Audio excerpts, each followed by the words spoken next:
Okay, so hello, Kara. How are you today? Good. How are you? Good.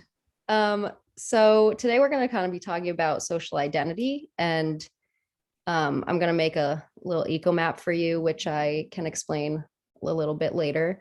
But basically, a social identity is a combination of how you view yourself with how you think other people view you. So it could be something physical like race or uh, gender even, and it could be something a little more personal like the fact that you're a daughter or the fact that you're a wife maybe of some sort.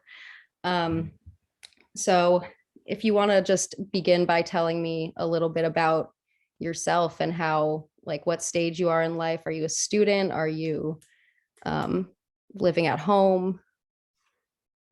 So I'm currently a student. I go to veterinary school. I'm 24.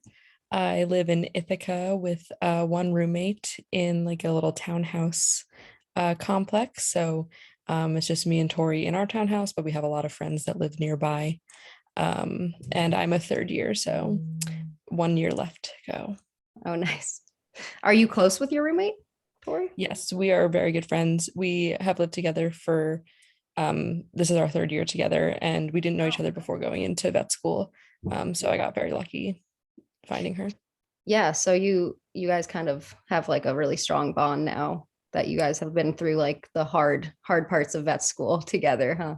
Yeah, it's pretty good when you're thrown into a very hard situation like that because you can get very close to people very quickly.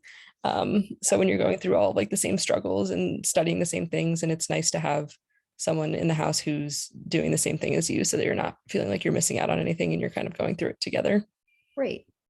And you mentioned like other friends in the vet school. Are you really close with any of them? Um, or are Yeah, you so have friends at home? yeah, there are like a few other apartments here that have vet students, and we're all pretty good friends. Especially with the pandemic, we kind of formed like our own little bubble here. Since it's such a like close community where I live, we formed like a pandemic bubble, so we became really close with that.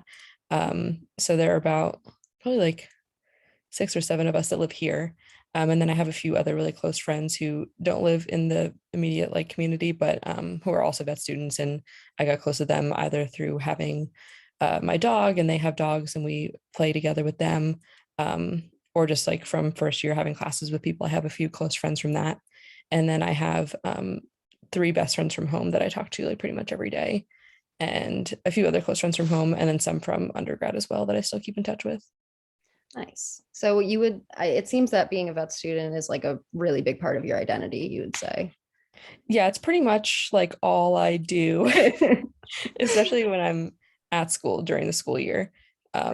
There's not really like a lot of time for anything else besides like walking my dog.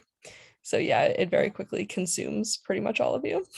Well, you said at least like you can walk your dog with friends, and you can make it kind of a social activity. It doesn't have to be by yourself. Yeah. Although maybe walking your dog is kind of how you relax out of all that stress. Yeah, there are some times where I just like need to walk her by myself and like have that time with just the two of us. But it has been really nice to have friends who have other dogs, because it kind of like bridges that gap to make more friends. And it was also really fun during the pandemic because, like I said, it's like a community of townhouses here, and it was kind of a way to meet people who were not in the vet school as well. So I have a few friends that I met like at the dog park that we have here who are MBA students or Masters of Public Health students or Masters of Health Administration students who all have dogs, and I would have never really like talked to them or met them had it not been for my dog. So she's a good bridge for that. Yeah, I have had the same experience. Dogs are like the best social tool of all time. Yeah, they're like the best icebreaker. Yeah, that too. People will just come up to you on the street. Um, well, it sounds like you're a very social person and you have a lot of friends. Do you have any family that you would like to mention at all, or that's important to you, or that has impacted your life recently in a big way, or just in general, family? Yeah, I have a mom and dad who I'm pretty close with. We talk like pretty much every day. Um, and I have a brother who works in New York City, who I don't really talk to as much because he's an investment banker or frat boy, but we'll Snapchat sometimes. He mostly talks to me to see my dog. Um, but yeah, my parents are very supportive. I talk to them a lot. Cool. So yeah, I'm making a little, so what I'm doing right now is I'm making a little map of kind of, your support system. It sounds like you have a really big one because you do have a lot of friends and you have a supportive family, that's great. That's a great thing to have, especially in such a difficult schooling and a difficult time in your life. Yeah, Um, it's also like very helpful because they're like supportive like of what I'm doing, but also like have helped me financially, which is a huge part of vet school. Like people, one of the big reasons why people sometimes don't have the best like mental health in vet school is because of the financial impact. So I got very lucky in that department. yeah, and I'm not very familiar. You said that like vet school in particular is really expensive generally, or Yeah, it's probably I don't really know what it is for med school. It's probably like a comparable tuition, I would assume. But a lot of times for people coming out of vet school, the debt to income ratio is not as good as med school. So some people like have a lot of trouble paying back their student loans, especially if they have student loans from undergrad already. So sometimes people take like gap years before coming to vet school to try to make some money, but yeah, afterwards it's pretty hard to find a job where you can kind of sustain that like level of Mhm. debt payback. Yeah, and I also I've heard a lot about how vet school is like very mentally tough. Especially as you said, I didn't know about the financial aspect, but that's obviously very stressful. And I know that there's a very large component of compassion fatigue for vets, and same with social workers. But I've heard a lot about when you're a vet and you spend all day feeling bad for people. That must Yeah, be really, really hard. it can be hard, especially when like your clients, like maybe you have a client that like really cares for their pet a lot, but they can't afford treatment for them. And like you want to help them and do the best you can, but you can't like really be giving away your services for free. Like there are certainly things that you can do to try to help, but sometimes it's just gets to the point where you can't do any more if they can't financially cover it. And that can be really hard. Or you have those clients that maybe can pay for it, but they don't want to because they see it as, just a dog, and not really part of their family. So they choose not to do the best thing for them. Or people who get very frustrated with you if you don't do things for free, or they think that you're overcharging them and they just think that you like hate animals, which clearly like I would not be doing this if I hated animals. This is Mhm. like a very long and hard journey to be doing something that you hate.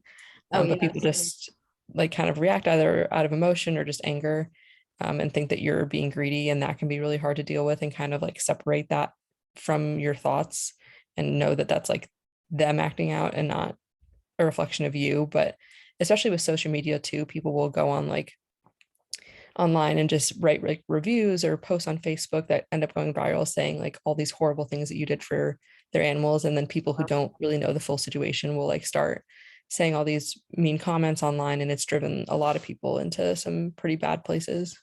Jeez, yeah, I can't even imagine. I feel like it sounds like it's a job that you might need to be able to separate, have a hard separation between work and home and personal life. Because it sounds like it's very tolling on your on your emotions. Yeah. Do you Right now I'm kind of like trying to decide like what my next steps are, because you can either graduate and just do general practice or do an internship year and then specialize. think? And in an internship, you're working like pretty much 24/7, like horrible hours, not getting really paid that much. And I just feel like I don't know if I need my career to be that much of my life. Like I very much think that having more of a balance is important, and especially in a field like this. So I just don't know if that internship year, maybe like afterwards, then I could have more of a balance, but I don't know if that's worth it yet or not. Right. Yeah, well, it sounds like you're in a really good place to decide that for yourself. Um, Yeah. but yeah, do you think that that is something that you will be able to achieve? Like, do you think that it's achievable to leave your work at work when you're in such a tolling job, or do you think that you might struggle with that a little bit? I don't know. It's hard to say. I guess it depends on like what kind of practice you end up with and what kind of doctors you end up working with. Cause I think people are starting to talk about it a lot more these Mhm. days. So if you have like a mentor or someone that you're working with that kind of is open to that, then it might be easier. If you say like I just kind of need like a day off to kind of like reset, or I need to like leave early today, if they're more understanding of that rather than making you stay there until like 8 or 9 p.m. like I've seen some doctors do, then I think it would be more achievable. But I think people are very much more aware of that in today's day and age, and are True. a lot more understanding of you having to do things for yourself. Yeah, it is really beneficial that mental health is such a big component of society now.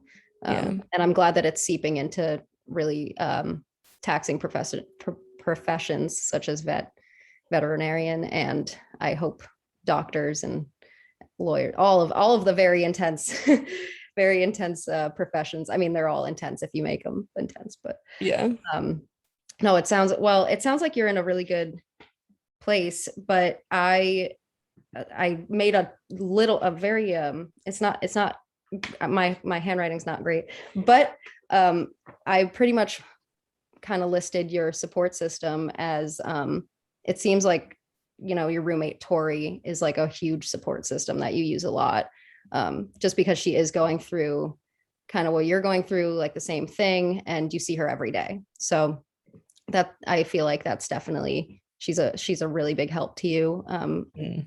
while you're in vet school. And then you mentioned, your friends there who also know what you're going through, and also your friends at home that you said you talk to every day that, they sound like they're supportive, even though they're not exactly in your position. It sounds like they're very supportive of like all that you have to do and all that you have to go through. And maybe you even like use them as kind of a little bit of an escape, like how you walk your dog. Yeah. Um, and Yeah. I was just gonna say, like, it's nice to sometimes like talk to people who are not like in this environment and like kind of have like a reality check from the yeah, outside of the Ithaca bubble. yeah, it does sound like a bit of a bubble, but It's so yeah. that's a great thing. Like when you can all kind of relate to each other, and that's really important. But it's also important to have like a break. Um, Yeah. and I mean, it sounds like sometimes you talk to your parents about that as well. Um, and then I have your brother as like a very thin supporting line. Yeah, I that's mean, pretty accurate. you both have your lives, and like he's busy, you're Yeah. busy. I mean, siblings are siblings, so I Yeah. totally get that.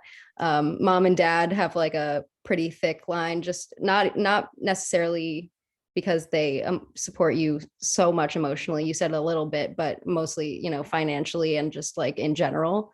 Hmm. It sounds like they're very supportive parents. So yeah, it sounds like you got a good group going. And a big part of your identity, I wrote down and underlined it, was that you are a vet student, but I also wrote that that's not the only part of your identity.